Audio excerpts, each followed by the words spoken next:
যে পাপগুলোর কারণে জালজালা ভূমিকম্পগুলো আসে, এই পাপ তো আমরাই সবচেয়ে বেশি করছি। তা আসা তো কথা আমার এখানে থাকে, বুঝতে পারছেন না মনে হয়? মাদক দ্রব্যের প্রচলন বাংলার মাটিতে বেশি না কম? কত বেশি? প্রচন্ড রকম বেশি। বেশি না? নগ্নতা, বেহায়াপনা বেশি না কম? গান বাজনা, বাদ্যযন্ত্র বেশি না কম? সংস্কৃতির দোহাই দিয়ে আমরা সবাইকে এগুলো শোনাচ্ছি কিনা?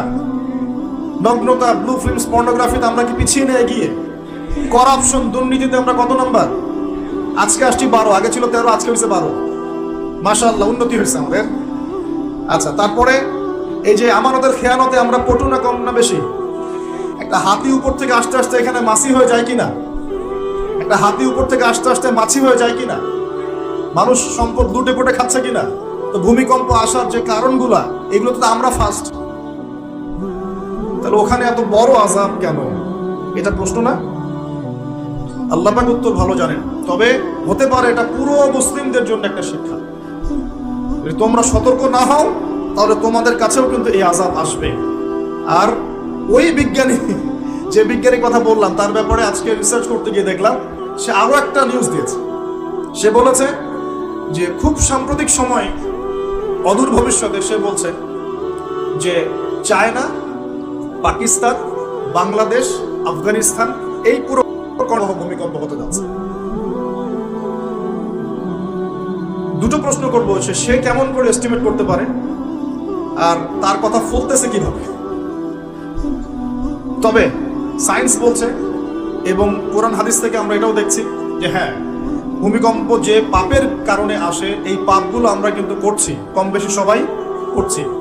আর 2 নাম্বার হচ্ছে যে টেকটনিক প্লেটের কথাগুলো বলা হয় বা এই যে ফ্রন্ট লাইনগুলোর কথা বলা হয়, এগুলোও কিন্তু আমাদের দেশ, পাকিস্তান, আফগানিস্তান, চায়নার দিকে আছে, মায়ানমারের দিকে আছে। আর এটা হাদিস থেকে আমি জানি কিয়ামতের আগে আগে 3টা বড় বড় ভূমিকম্প হবে। কয়টা ভাই? 3টা। এই কিয়ামতের 10টা বড় আলামতের মধ্যে এই 3টা হচ্ছে অন্যতম। নবীজি বলেছেন, একটা হচ্ছে পৃথিবীর পূর্ব দিকে, যেখানে আমরা বসবাস করি, Bangladesh, Pakistan, Sri Lanka, India, Myanmar, Indonesia, Malaysia, পূর্ব দিক, এদিকে একটা ভূমিধস হবে। একটা হলো পৃথিবীর পশ্চিমে, মানে ওই যে পশ্চিমা সভ্যতা, যেখানে যাওয়ার জন্য আপনি ব্যতিব্যস্ত হয়ে আছেন। আর 3 নাম্বার হচ্ছে পৃথিবীর মাঝখানে, জাজিরাতুল আরাবিয়া, আরাবিক পেনিনসুলার মধ্যে একটা ভূমিকম্প হতে পারে। এই 3টা হবেই, রাসূল সাল্লাল্লাহু আলাইহি ওয়াসাল্লাম বলেছেন। আর তিনি আরো বলে গেলেন, ওয়াবা'দাহু সানাওয়াতুজ জালাজিল, মহামারীর পরে আসবে ভূমিকম্পের বছরগুলো। এই পুরো বিষয়গুলো একত্রিত করলে আমাদের সচেতন হওয়ার দরকার আছে কি নাই? এখন কি আমরা সবাই 20-30 তলা বিল্ডিং বানানো শুরু করবো নাকি? আমরা কি আশ্রয় কেন্দ্র বেশি বেশি বানানো শুরু করব? আমরা আরো ওই যে কিছু কিছু সিমেন্টের অ্যাড দেখায়, এই সিমেন্টে বাড়ি বানালে ভূমিকম্পেও কাঁপবে না, এগুলো করবো আমরা? নাকি সর্বপ্রথম কি প্রয়োজন? আধ্যাত্মিক পবিত্রতা প্রয়োজন, তাসকিয়া প্রয়োজন। আল্লাহ পাক আমাদের সবাইকে তওবা করে ফিরে আসার তৌফিক দান। একই সাথে পশ্চিমাদের সমস্ত ষড়যন্ত্রের ব্যাপারে চোখ কান খোলা রাখার তৌফিক দান। দুটোই দরকার আছে, আছে কি নাই? দুটোই দরকার আছে। আপনারা বাসায় গিয়ে একটা প্রযুক্তি সম্পর্কে পড়াশোনা করেন, আমি আর কিছু বলে দিব পাবলিকলি। প্রযুক্তিটার নাম হচ্ছে হার্প, HAARP, হার্প। এই প্রযুক্তি কি, কেন, এ দিয়ে কি করা যায় না করা যায়, এটা নিয়ে একটু বাসায় গিয়ে পড়াশোনা করে দেখেন, মনে থাকবে?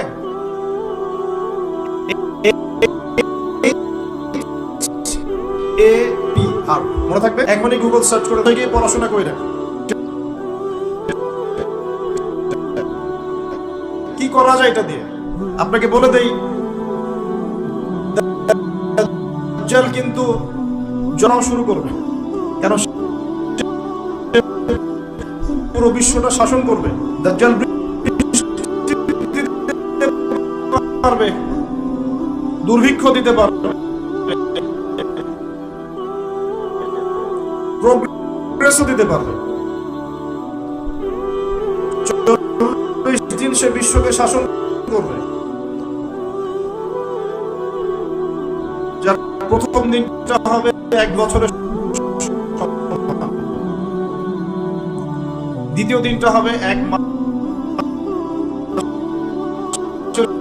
সমান, তৃতীয় দিনটা হবে 1 সপ্তাহের সমান, বাকি দিনগুলো হবে আমাদের দিনের মতো।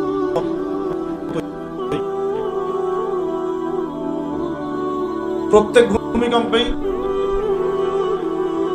পৃথিবীর আর্নিক গতির পরিবর্তন হচ্ছে। সায়েন্টিস্ট এখন বলছেন পৃথিবীর ভিতরে ইনার কোর বলে যে জায়গাটা আছে উল্টা দিকে ঘোরা শুরু করেছে। সমান হবে এই বিষয়ে আমার কোনো সন্দেহ নাই। মহাবিশ্বে এমন কিছু একটা হবে, পৃথিবীর আর্নিক গতির মধ্যে পরিবর্তন আসবেই। না হলে নবী সাল্লাল্লাহু আলাইহি প্রথম দিনটা হবে 1 বছরের সময়।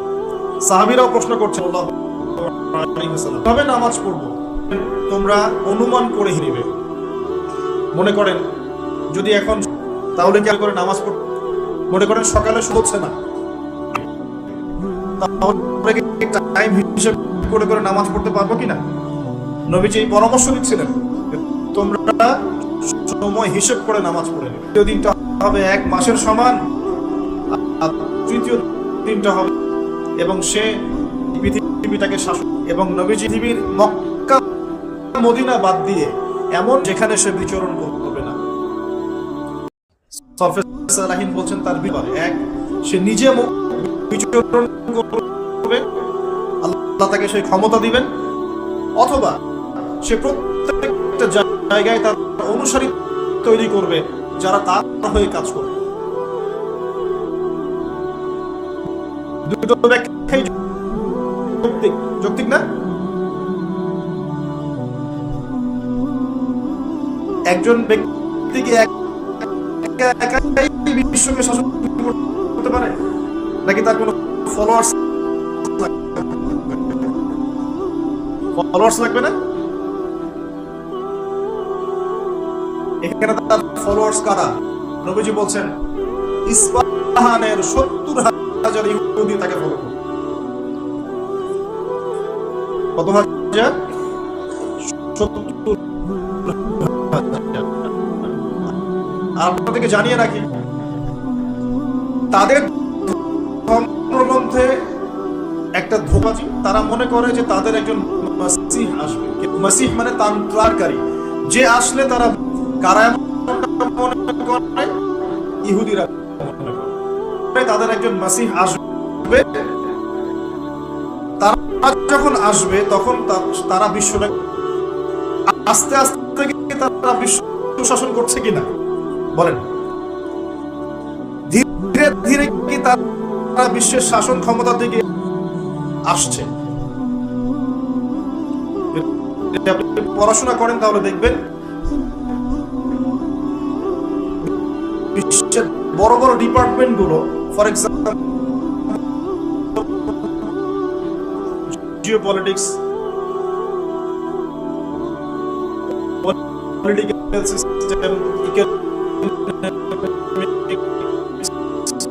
ফাইন্যান্স, মিডিয়া, প্রযুক্তি, এই যে বড় বড় ডিপার্টমেন্ট গুলো আছে এগুলো কিন্তু মোটামুটি ভাবে তারা শাসন করা শুরু, প্রকাশ্যে এসে ঘোষণা দেওয়া বাকি আছে। এটাও অচিরেই হবে, এটা আমরা বিশ্বাস করি। এটা না আসা পর্যন্ত ইসলাম আসছেন না।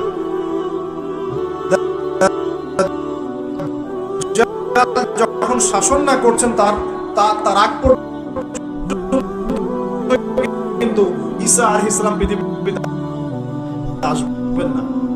দাজ্জালের শাসনকে করার জন্যই আল্লাহ নবী ঈসা পাঠাবেন ইনশাআল্লাহ।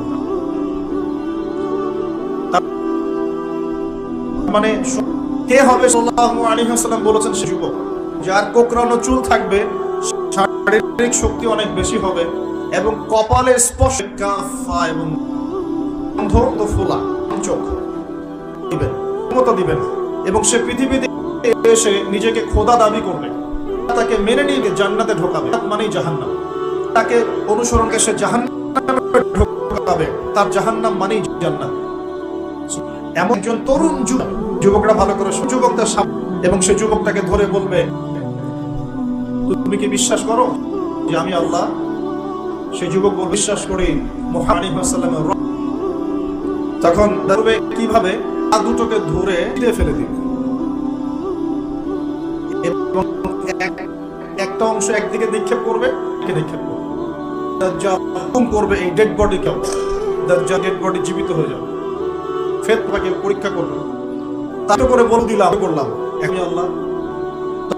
তখন যুবক বলবে এখন আমার পূর্ণ বিশ্বাস হলো যে আমি জাল এক যুবক, কিন্তু আমি এই যুবক আমি নিজেই যুবক। ঈমান সবচেয়ে বড় শক্তি, ঈমানই সবকিছু, আমলই সবকিছু আছে। পর্ন মিক্সিং, হ্যাঁ, হয়তো কিছু মারামারি, কিশোর গ্যাং, এগুলো আপনাকে শান্তি এক হাত আর 2 নাম্বার উপর নিয়াত করতে পারি তো ইনশাআল্লাহ 5 ওয়াক্ত নামাজ পড়বো জামাতে, আর রতন দিব ইনশাআল্লাহ। কোরআন পড়তে জানি না, আশা শিখবো ইনশাআল্লাহ। যারা পুরো নামাজ আলিফ লাম মিম থেকে শুরু করে একদম মিনাল জিন্নাতি ওয়ান নাস পর্যন্ত আমরা ইনশাআল্লাহ ইন্নামা নিয়াত আল্লাহ রাব্বুল আলামিন ইনশাআল্লাহ থেকে আস্তে আস্তে